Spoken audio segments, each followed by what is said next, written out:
Now, I'm sure you've already heard about the banana duct taped to a wall at an art fair in Miami, and about the person who ate the banana, and the multitudes who've created their own gestures in response. You might already have a firm opinion about it all too, but I'd like to ask you to clear away for a moment what you know or think you know about this thing that's happened, and consider it with me anew. What do we think of this $150,000 banana? Let's get the facts in front of us. And yes, there are still facts. This real banana, attached to the wall with a length of standard-issue silver duct tape, is titled Comedian, and it is the brainchild of Italian artist Maurizio Cattelan. It was presented at his gallery's booth at the 2019 edition of Art Basel Miami Beach, an art fair that's been held annually in Miami since 2002. Galleries from around the world applied to have the privilege of paying for space to display their wares within the Miami Beach Convention Center. Then, for a handful of days in early December, a bunch of mostly affluent people descend on the fair and the many other shows, events, and parties that have sprung up around it. Collectors come to buy art, of course, but anyone who can afford a ticket, starting at $50, can come to just look at a ton of art and witness the fair as a fascinating sociological phenomenon. This is all to say that Comedian was just one very small work of art in booth D24 in a loud and crowded convention center filled with thousands of works of art, many of them rather huge. But it didn't take long after the doors opened for the banana to attract attention, and also buyers. Gallery Perrotin was offering 3 editions of the work for $120,000 each. 2 of those sold very quickly, and then the dealer raised the price to $150,000 for the third, which also sold. There were an additional 2 artist proofs of Comedian that were both sold to museums by the end of the fair. Now, artist proofs are generally the small number of prints in a limited edition that an artist hangs onto for their own collection, or to hold back and sell later on to someone important. They're often regarded as special, and can sell for more than the original. This is what is simultaneously so maddening and hilarious about Cattelan's banana. He has selected one of the most common and easily accessible of objects, and through will and clout and roguish ingenuity, has transformed nothing into something of value.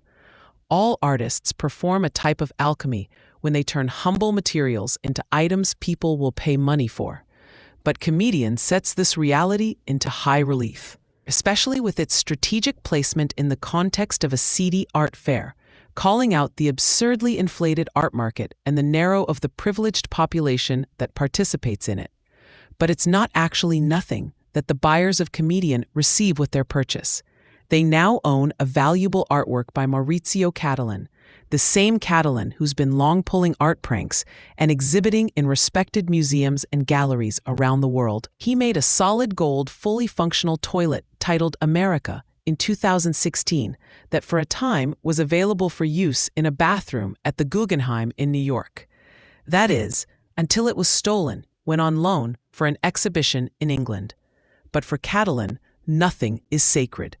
When viewed in the context of his sculpture of Pope John Paul II being struck by a meteorite, or his miniature figure of Hitler kneeling in repentance, the banana is pretty inoffensive subject matter, even with its obvious phallic allusions.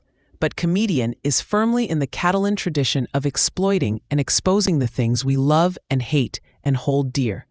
It pokes fun at our desire for art to be unique, original, or something we couldn't do ourselves. And for art buyers and sellers, it laughs at their susceptibility to hype, name recognition, and their perception of scarcity. Cattelan has a track record for involving his galleries in his exploits too. In 1995, he designed a costume for his dealer, Emmanuel Perrotin, to wear throughout the run of the show. And in 1999, he duct-taped gallerist Massimo Di Carlo to the wall for the entire 2-hour opening. So the duct tape is an art world in-joke, and also something that ties Comedian clearly to Cattelan's wider body of work. Oh, and the guy really likes to hang things, by the way.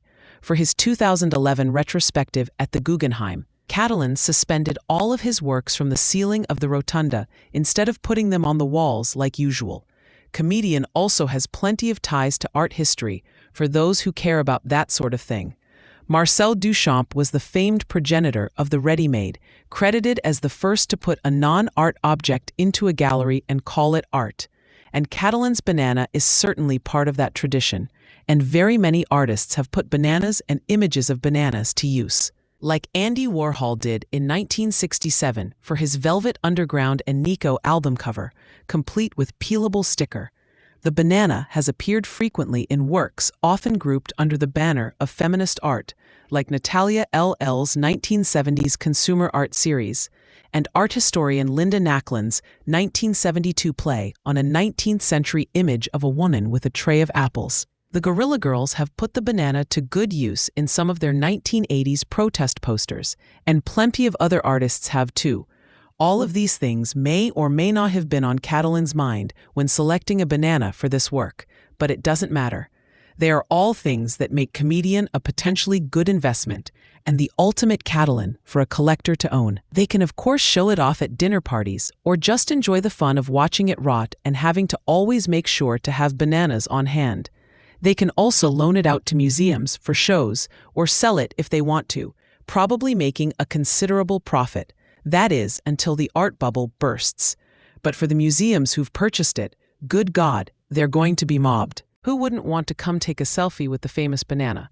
Although museums are likely going to confront the same challenges that the gallery did at the fair.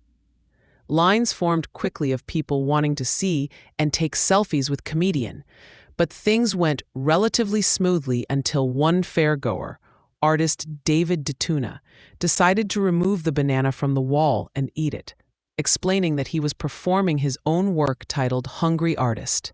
While it did get a lot of media coverage, it didn't mean much to the art itself.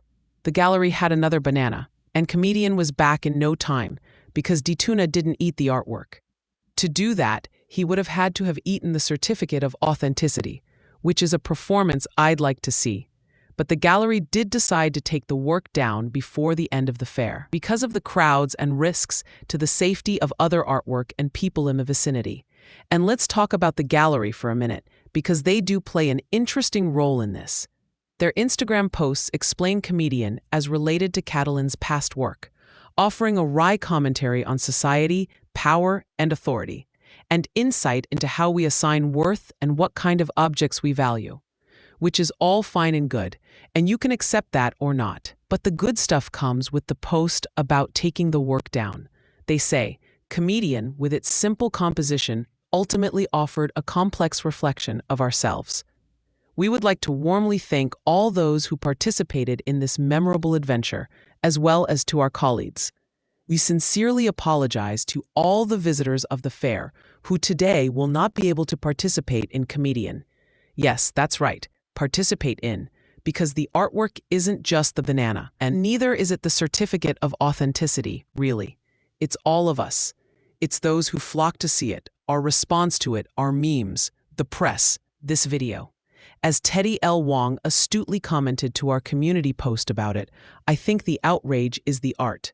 And the outrage around the art, of course, makes it more valuable because it makes it more famous, which is these days a proxy for value.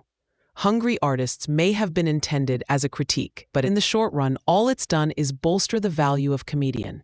Several of you asked me to not make a video about this, and I get it. Us talking about it gives this work its power, and it implicates us as players in its scheme. For everyone who loves art or spends a lot of time trying to make or support truly earnest creative endeavors, both Comedian and DeTuna's banana eating are big downers. That the only art that filters out into wider discussion is multi-million-dollar auction sales or this does devalue the good work that many are trying to do. And it adds fuel to the already raging fires of those who hate modern art, or think anything art-related is a con game. Of it is a con game, but not all of it. But whether or not you like Comedian or think it's constructive, it does reflect life today. One of the great things art can do is point to what makes the now moment distinct from all the other moments. And life for many of us is confounding and absurd and inflated and outrageous. And by outrageous, I mean filled with outrage at something new and different every week.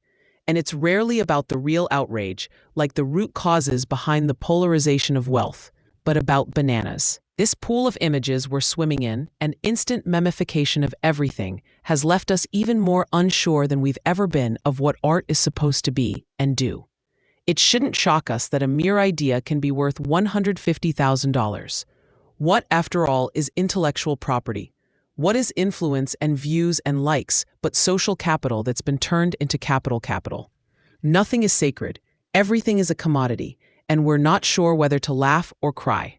My problem with Comedian is not that it's conceptual. It's that it comments about our superficiality in a superficial way. It demonstrates what is deeply wrong with contemporary discourse, but without much depth. Which is to say, it might not be the art we want, but I fear it's the art we deserve.